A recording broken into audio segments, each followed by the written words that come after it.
I'm Schiffer Hendry, and I'm back. This is meant to be a series called 11 Steps to Returning to Your Supernatural Self in Elul.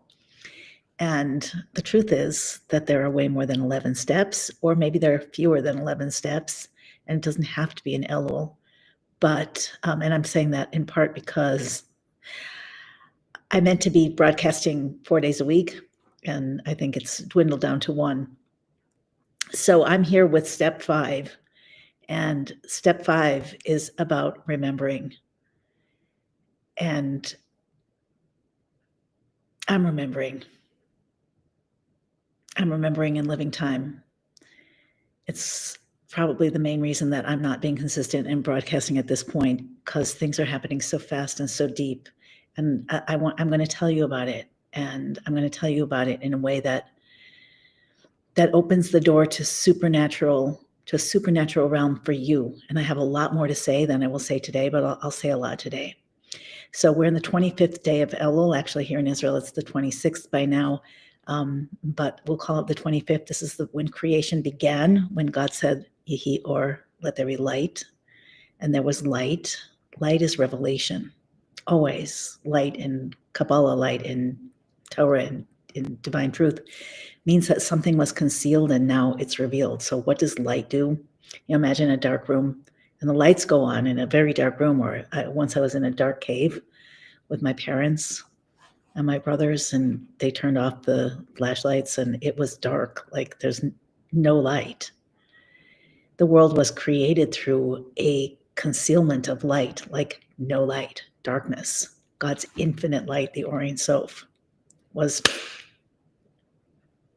completely concealed. And from that darkness, that space, that clear space with nothing in it, really God's presence was in it, but concealed. So then the world began. It began through another kind of infinite light and levels and realms. I'm not going to go into it right now. The point is that Rosh Hashanah is coming. This is the beginning of the final stretch before Rosh Hashanah. It doesn't end there. We have the 10 days of repentance, of return, which are really 7 days in between Rosh Hashanah and Yom Kippur, and then we have the days of Sukkot and Simchat Torah, and all of this time we are able to work on what it is that we're bringing down into the world and into our lives.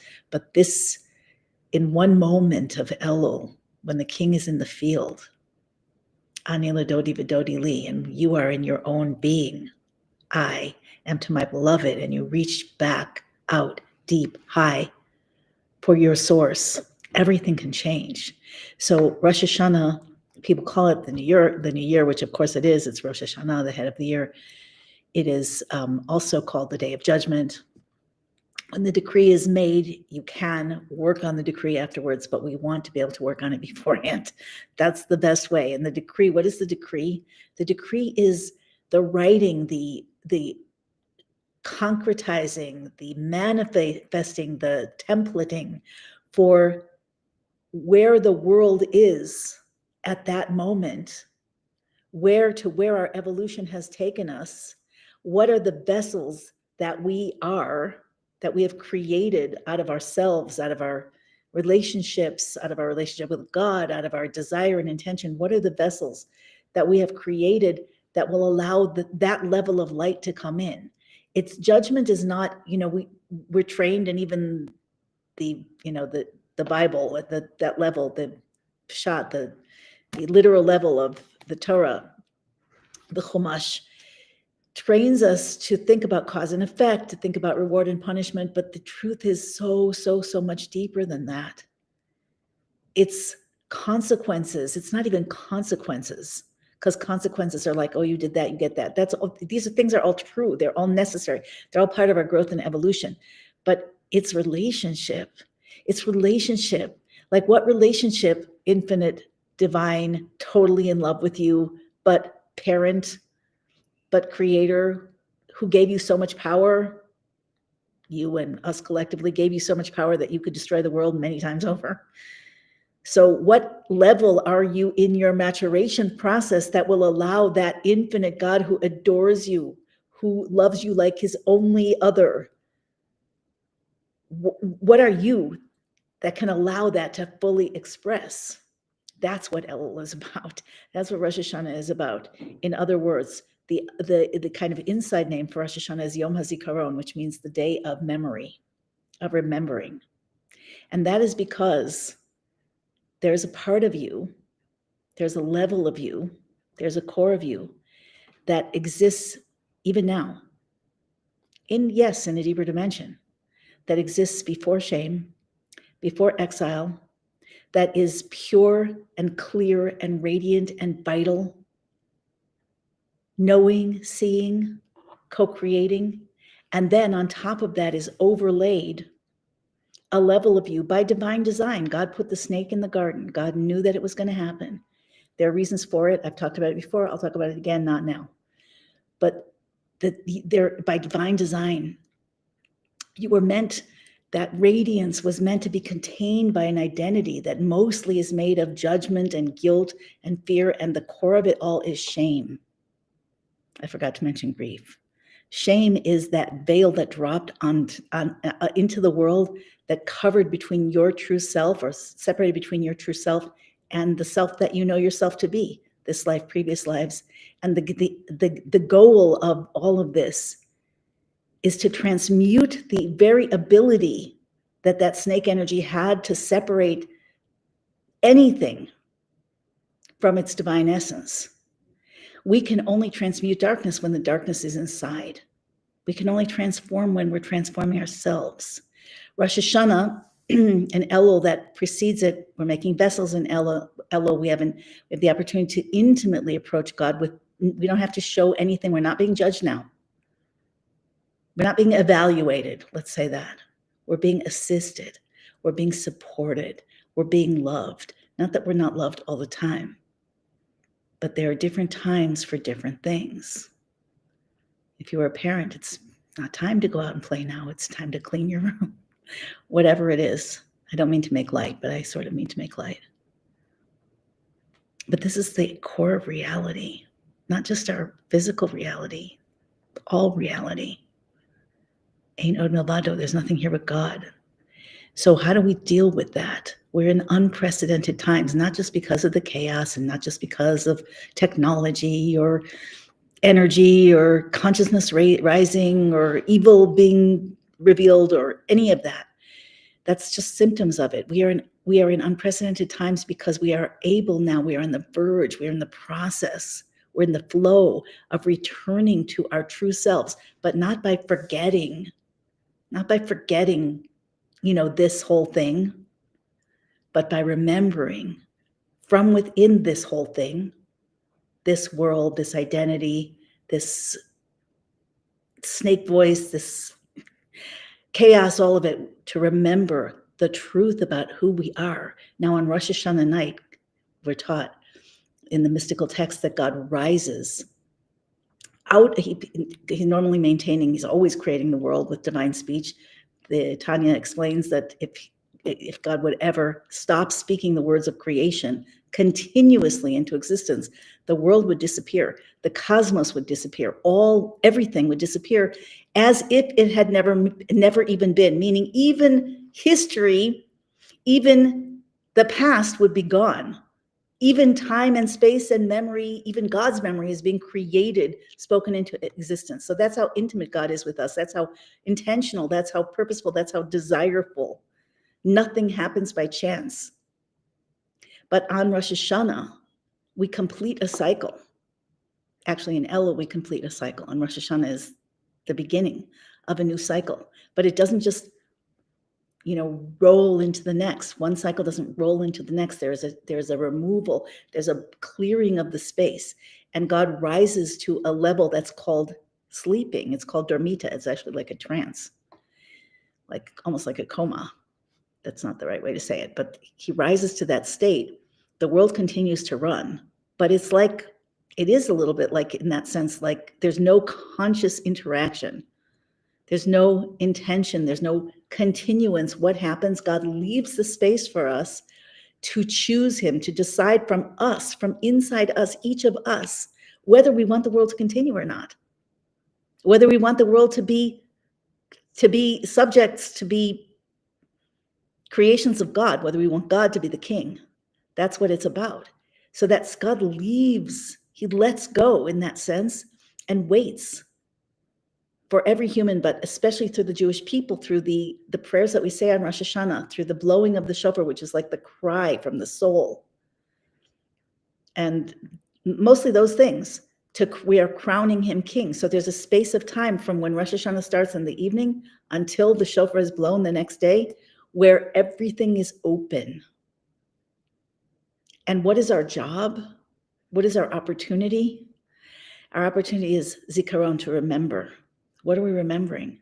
We're remembering that part of ourselves that exists now. Before any exile, before any shame, before guilt or fear. The time to start remembering that is in Elul, when there is no judgment.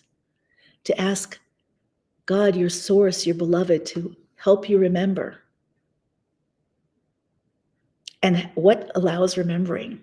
So in one way, what allows remembering is learning, consciousness, meditation, prayer. But in another way, what allows remembering is to see what's causing you to forget. So I want to say, okay, there are a couple of things I want to say. I don't want to forget to say them. So what causes us to forget is what I will call our origin wound. Everybody has in the, it's true that we bring in things from past lives, things that we need to work on, that we're supposed to work on, but we are re-triggered in this life. Whatever it is that we're supposed to work on, our, like some people call it the oversoul, like the sum total of our incarnations. Here in this incarnation, this is the last one. This is the last exile incarnation. This is the last generation of exile and the first generation of redemption. So we're here to complete the work that we didn't complete in the past. And that's why things are happening so fast. And that's why there are challenges. And that's why there's incredible consciousness. And that's why there's so much compression and oppression and evil and good and all of it, because it's a bubbling kettle, because this is it. This is it. And this could be it now. This Rosh Hashanah could be it, because everything changes on Rosh Hashanah. So what are you going to do now that creation started with the first day of creation? You want to look at your origin wound. There's always a wound that happens to us, usually when we're 2, 3, 4, 5, something like that, 6. Something happens. In my case, I think I was 1. I'm not sure if I'm going to tell you what mine is yet, but I'm not sure. I've never talked about it publicly. But everybody has one. And if you could identify what yours is, like what happened to you when you were really little and still innocent and still open, still without that voice of the ego. That's what it is to be innocent. It means that there's no inner voice telling you what's wrong with you as you walk through the moments of your days. There's no little voice telling you that you're not good enough, that you don't belong, that you're bad, that you're wrong, that there's something wrong with you, that nobody loves you, that you don't belong, that you'll never belong, that you're different. That little voice, the one we're all so familiar with, it didn't happen yet.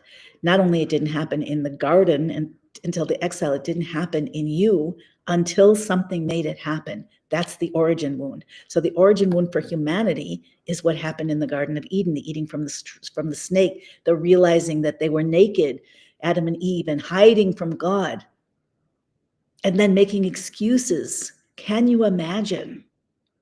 Can you imagine the feeling of being an adult, but not born from a person, literally created by God, talking to God comfortably? No shame, no fear, no need, no poverty, everything a perfect paradise. Just take a moment and try to imagine it or remember it. It's incomprehensible for all of us, being that we've been massively, brutally traumatized by the voice of the snake that is triggered and reactivated in each lifetime by the origin wound. So if you can find that original wound, and even if you don't find it's a work in progress, even if you don't find it immediately, but what is it about yourself that just makes you feel so wrong? What's the earliest memory you have that made you feel so wrong? when you were standing in the schoolyard, or maybe when you were in nursery school, or maybe before, maybe when you were 1. Mine happened when I was about 1. I think I became conscious of it between 1 and 2. And I'll just tell you that it had to do with my father and the thought that it's very strange. I'm not going to say what it is right now, but it wasn't abuse, but it was something really weird. And I just knew that when I was very little, I could feel my father's energy, that he was angry, that there was something wrong with me, that I wanted to shrink, that I felt unsafe. It was eerie. He never meant to do it. He was a good person. But, our trauma wounds and our origin wounds and our shame and fear and guilt and all of that rage it's a gift that keeps on giving, let's put it that way. And it moves through the generations. So this is the time when that gets to change. And I don't think that it takes so many of us changing it, if we can change it for real, to open a new decree for everyone. Although you don't have to worry about that, worry about yourself. But you are not just you. You are also a fractal of everyone. And if you make a true shift, it's going to affect the entire planet and beyond, the entire cosmos. So the way to deal with the origin wound is first to recognize it. And first you might have to, journal and pray or talk to a friend or a therapist or a healer or coach. Really try to remember. This part of remembering. This isn't the essence of Zikaron, of remembering, but it's part of remembering what blocked my memory. What first shamed me? What first made me scared? What first made me feel like I don't belong? What's my earliest memory of that? It could take a while to find it, or you could maybe already know. And then what you want to do is imagine that doesn't exist anymore. What if inside of you is that pure open innocence with no wound? And how would you choose from that place? How would you choose what to eat, how to move, how to talk, how to relate, what to go for, what to stop going for? If there was no wound compelling you, because we are reactive to the wounds that we have. We are adaptive. Our entire life builds around that. I mean, it doesn't stop there. It continues in various ways, but that is the setting. That's the core. So if you feel like you don't belong, or if you feel like you are unloved, or if you feel like you're not performing well enough, or if you feel like nobody pays attention to you, it's only your sister, your brother, or if you feel like, if you've been hurt or abused, whatever, this creates a code in the brain and in the nervous system that the entire life builds itself around. What if you could extract that core virus in your system after remembering what it is, and then remember right then what you are without it? So how do you remember what you are without it? You just start to imagine. Sorry, someone's in the hall talking of the building. It's distracting. There's 6 lone soldiers that live next door. So right now they're up there in the hall. Okay, so what if you can remember what the wound is, and you can start to ask yourself right now, what would it be like if I didn't have that? You can even say, I am connecting to the part of me before that wound, and I am clearing the slate. Now, what do I actually want? What do I want to do? What do I want to rest? Do I want to work? Do I want to eat? Why do I want to eat? There's nothing from that clear space. There is nothing from the past that limits you in the present. I don't know if I'm being clear enough. Tell me if I am or I'm not. I forgot all about the chat. I'm looking at the chat. Hi, Esty. Hi, Orly. Hi, Choice Time. Hi, Jennifer. Thanks for being here, guys. I forgot I was talking to anybody. Anyway, you want to connect. If you can, you can. You want to connect as the days of creation now go forward into Rosh Hashanah with that bandwidth of yourself that precedes the core wound. This is part of remembering. When you can remember yourself, God remembers that self of you. Why? Because you're free, because you're going to remember God in a different way. So it's very interesting that on Rosh Hashanah night, God removes himself, his conscious self, into that state of dormita, leaving that clear space for us to crown him king. What is really happening there? And this is the last piece I want to say here for now, I think. I want to talk about Malchus. Malchus is kingship, it's sovereignty. So God is the king, right? And Rosh Hashanah is the day of Kabbalat HaMalchut, Kabbalas HaMalchus, when we actually crown God king. If we imagine that we don't want to, or we forget about it, or whatever, if nobody would blow the shofar and nobody would accept God as king through their prayers and their prayers, thoughts, decision, what would happen to the world? The world exists on condition of this relationship. That it's really true. The world exists because of this relationship. It's the only reason for the world to exist. But on the night of Rosh Hashanah, we are given the sovereignty. It's about God's sovereignty, but in a deeper, more inner sense, it's about your sovereignty. God removes everything that happened in the past year. It's off the table. All the commitments, all the reasons why and why not to treat us in a certain way, to continue to lead, to continue to allow the world to exist and to grow and to develop and to evolve. All of that rises up and becomes silent. It's off the table. Who has the choice at that point? It's you. It's me. God gives us the choice. You want me to be your king? You want the world to exist? Are you in it with me? Are you my partner? I'm giving it to you. I'm not here myself. I'm not by myself. It's not about me only. It's a relationship. And that's the remembering. That's the core of the remembering. So I want to tell you something that happened to me. I think I'm going to end with this. I'm still working with it. I don't really know what it is. I mean, what to do with it. But you might know, I've talked about it before to a degree, or you might not know, that in 1991 and prior to that, from 1970, on and off from 1979, I lived in Crown Heights, Brooklyn. Not the whole time, but in the neighborhood of the Rebbe, the Lubavitcher Rebbe. It's a whole story, deep story, mystical story. But anyway, I happened to be a young mother with very young children in 1991, and that's when the Rebbe said that he's done everything he could, and he's giving it to bring Mashiach now, the Redeemer, and it's Heba V'Larik. It amounted to nothing, emptiness, because Mashiach had not yet come. And the Rebbe said, all I can do now is to give it over to you. Do what you can. May there be 10 of you who will be stubborn and prevail upon God. I'm shortcutting this, and may there be 1 or 2 or 3 of you who know what needs to be done and how it should be done, in a manner of the lights of Tohu in the vessels of Tikkun. Tohu is chaos. Tohu is light without vessels, or without sufficient vessels.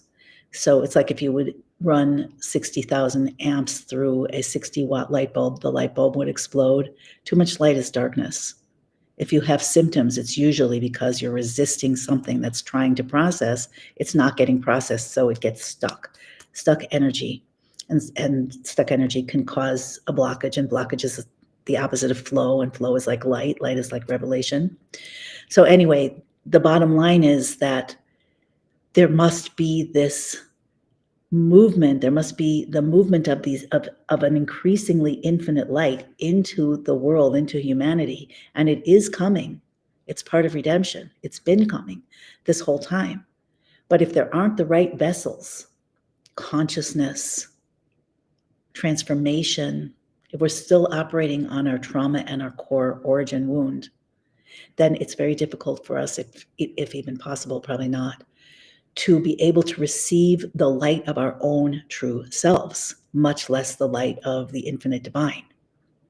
So the point is that part of remembering is to create vessels, to create awareness and practices and understanding and structure, support, everything, to be able to allow for the internalizing revelation, activation, flow of that inner infinite, or let's say supernatural light. That's what this is about. These, 11 steps to returning to your supernatural self. Remember, that's part of that is the remembrance. Part of that is creating the vessels, the channels, the structures, the systems, the awarenesses that allow for that light to be consciously contained and to be worked with. That's what we're talking about. Anyway, in 1991, the Rebbe said, as I told you, that I'm giving it over to you. Everything I've done is nothing. And because I was highly sensitized, because I had just had a baby who was damaged by malpractice and died at exactly 6 months old, I felt she was still alive when this happened, but very damaged with 24/7 nursing. Anyway, in our little dumpy apartment in Brooklyn. So I was galvanized. It was like a lightning strike. Nothing like that has ever happened to me before or since. It changed everything. It divided time. And I didn't end up taking the role immediately that I ended up being pushed to take, but it didn't take very long either, because I could not rest. I could not look around and see that people weren't responding in a completely disrupted way. It was kind of life as usual.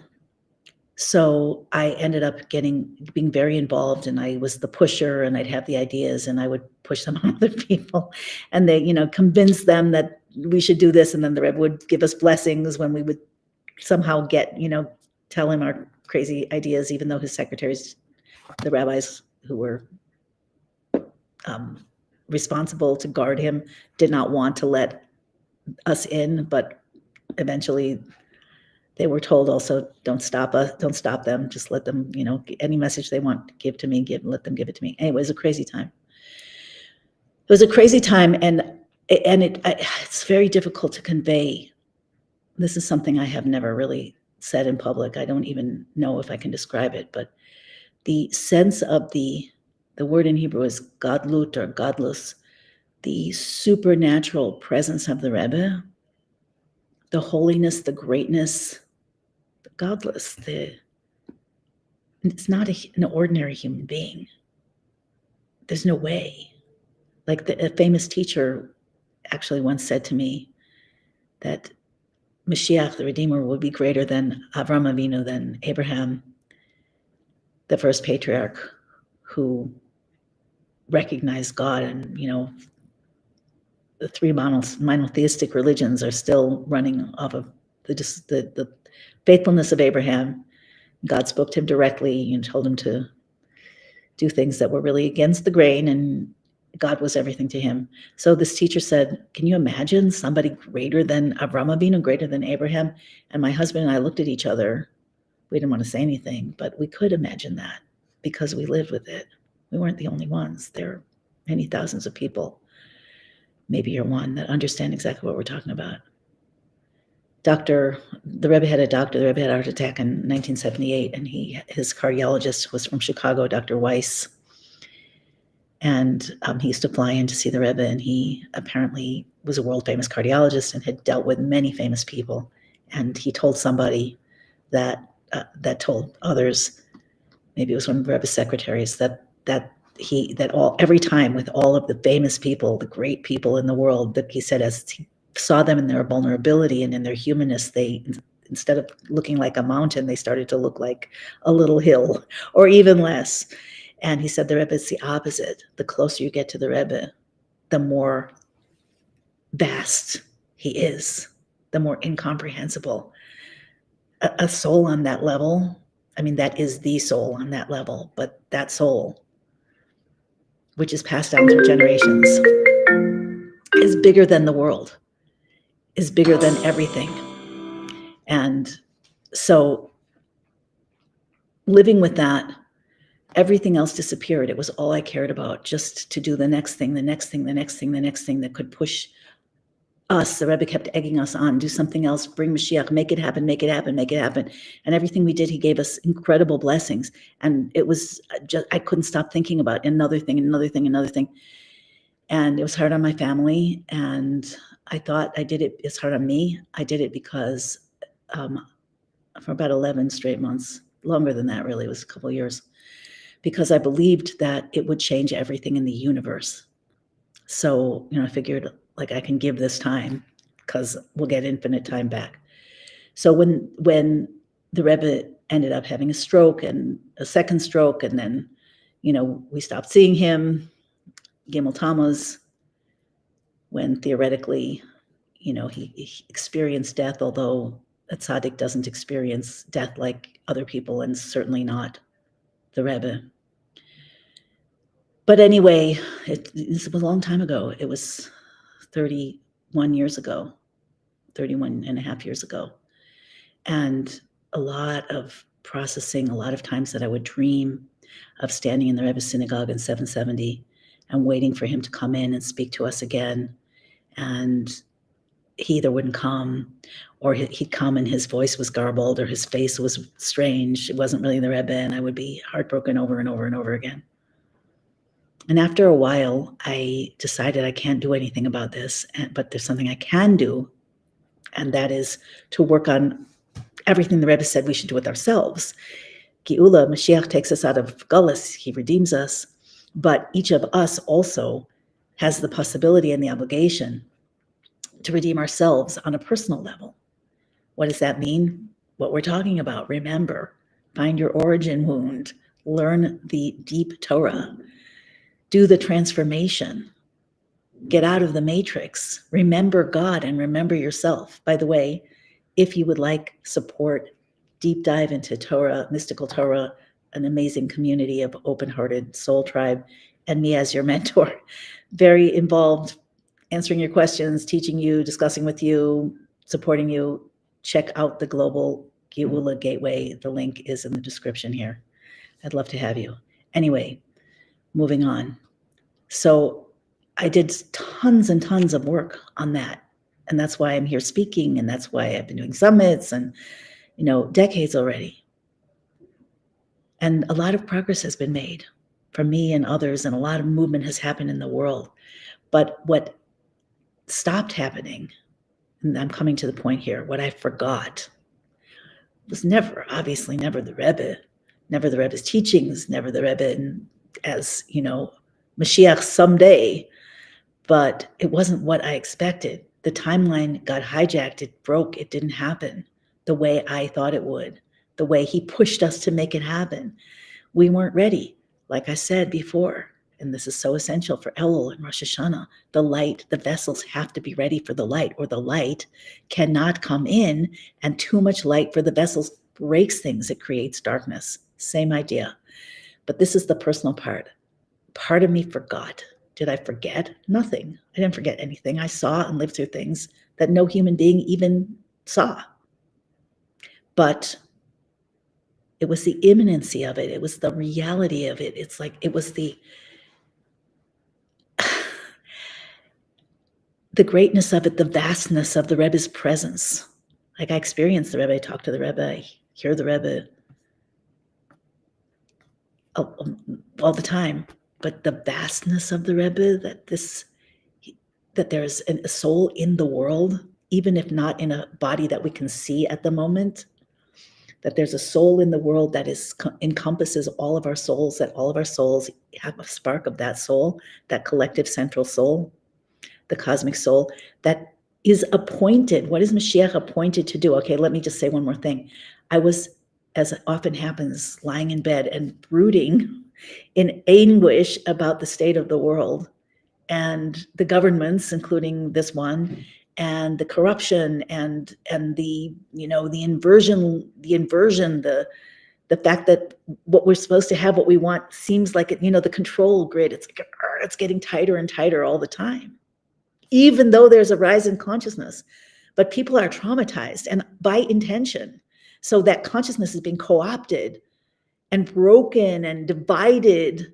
The anti-Semitism, the way that the things that people say freely in public as influencers, nice people, the titles of their videos, the guests they have on, the accusations they make against the Jewish people. out of ignorance, but also out of design. I'm not saying everyone's ignorant, but most people are. Most people just don't know any better. They keep hearing, all of these, I'm not going to say the words, but they keep hearing it. And it's become what was once unthinkable to talk about, to say. It's worse than the medieval blood libels. I don't know about you. Did you ever? I always used to read about those things. They captured a Christian boy and they used his blood for matzah. Notwithstanding the fact that murder is prohibited, blood is prohibited, and matzah is made of water and flour.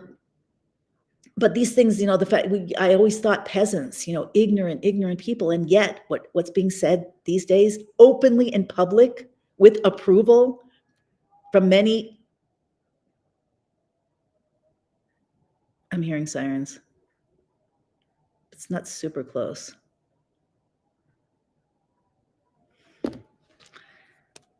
I had a policy of not doing anything when I heard sirens until the Iran thing. I'm just checking the news. Give me 1 second. See if a ballistic missile from Yemen, hang on, was launched. Central Israel is about to get alarms. Great.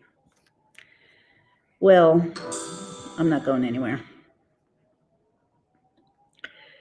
Even though it is just a tiny bit hairy. So anyway, the point is, I hate those sirens. What was the point? Okay, I just got very distracted. Excuse me. The point is that when I was lying there thinking about the state of the world and this, like, right on cue, right? I'm talking about the Jews, Israel, the anti-Semitism, some group called Houthis from Yemen is like launching ballistic missiles at civilians just routinely. There was one yesterday also, or the day before.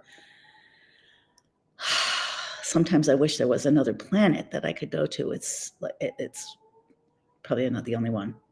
Anyway, the point is that I started asking myself, if energy can't, the Rebbe unleashed quantum energy for redemption in that year and just within a few year period, more and more intensely. And all over the world, people started to know about it, the Jewish world, not just the Jewish world. And it ramped up and it ramped up and it ramped up and it ramped up. And everything the Rebbe says is a transmission, not just information, not just inspiration. It's literally transmission of power, pumping it into the world, pumping it into the people. And then people doing things, learning things, enacting things, spreading things, teaching things, day after day after day after day after day. One time I was in 770 and in the Rebbe's synagogue, and he was speaking and he started giving out special Tanyas, special holy books to everybody there for many, many hours till 7 a.m. I had to get on the train at 7 a.m. it ended, and I got on the train to go to work in Manhattan at 7:45. That was the Rebbe. That's how the Rebbe behaved. And the intensity, the vastness, the godless of the Rebbe is impossible to explain. If you don't feel it, maybe you do feel it. Anyway, I was telling somebody online, I was texting and saying, I don't remember anymore. Like I remember, but I don't feel it. I was asking myself, asking them, where did it go? Where did this energy cannot be created or destroyed? It can be transformed. So where did all of this quantum energy of Geula, of Mashiach, even though the timeline changed, where is it?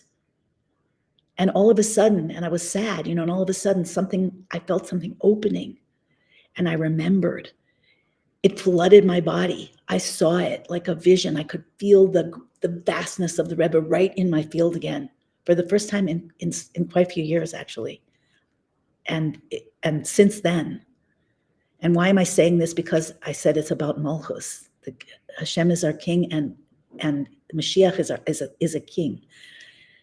King David was a king. God constructed the world in such a way that there's a central soul, of which every other soul has a spark, and which contains every other soul. And like the head, like the brain to the body. Actually, Rebbe stands for, it's an acronym for Rosh B'nai Yisrael, the head of the souls of Israel. In any case, that memory really activated something in me. And I'm sharing it because it's important, because there is a structure, and because making that connection is part of what needs to happen. to activate this soul. The siren distracted me, but so I'm backtracking a little bit. But my thought, as I remembered right before I remembered, and still now, is there is one soul that is cosmically designed, a vast, vast soul, the sum total of all souls, like the souls of Adam. There was one soul, and now it's 8 billion souls. So there's one soul that contains all of them. And that soul is uniquely qualified, appointed, designed, anointed to take care of what's going on in the world, to solve the problem, to bring order, to bring godliness and awareness of God. That's his job. And it's also associated with judgment, with knowing, with elevating, with eliminating evil and fostering good and a sustainable divine world of heaven on earth. So I want to just end by saying, activate that part of you, learn what the Rebbe had to say, because it's still alive.